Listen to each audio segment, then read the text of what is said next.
I was responsible for constructing a hall that symbolizes greed.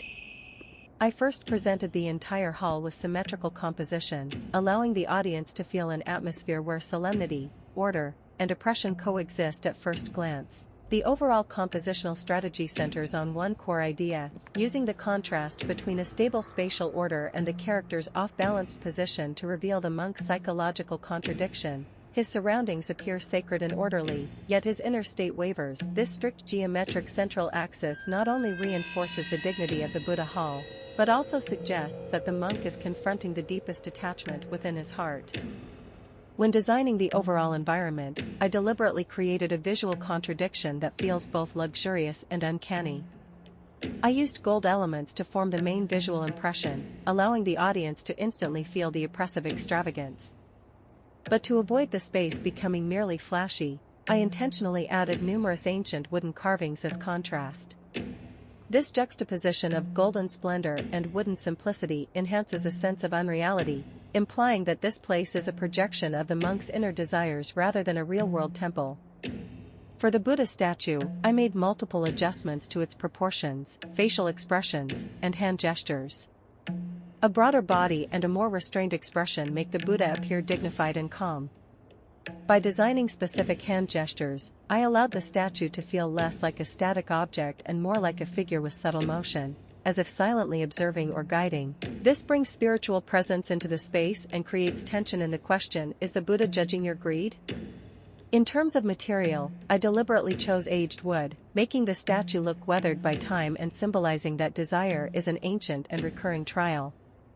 To prevent emptiness on both sides of the hall, I added torches, whose flickering light enriches the visual layers and symbolizes the restless flame within the human heart. Overall, this space is not a real Buddhist hall but a phantom hall inside the monk's mind, opulent, uncanny, still yet restless, like a mental trial that must be crossed.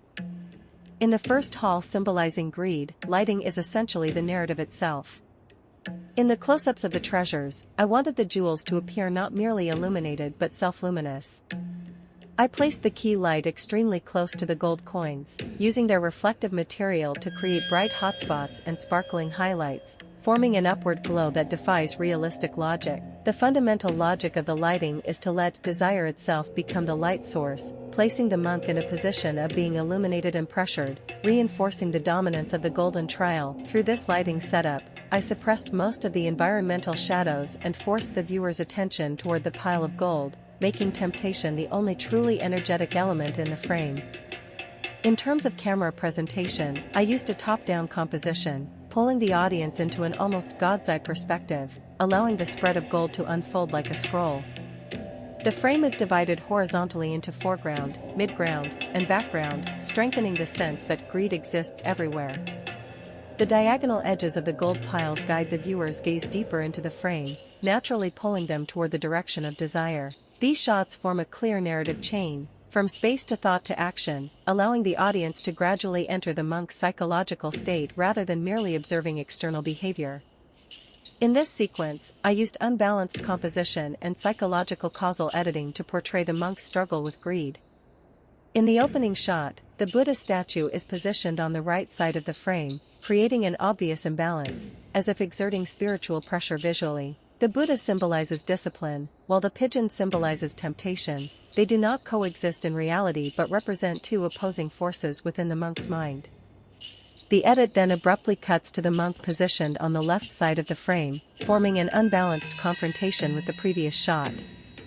This transition is not spatial continuity but a typical form of psychological causal editing. The symbolic images of the Buddha and the pigeon trigger a psychological reaction in the monk, and the next moment he restrains himself. Instead of traditional continuity editing, I chose symbolic editing and psychological causal editing, making this sequence feel like an entry into the monk's subjective consciousness rather than an objective depiction of events.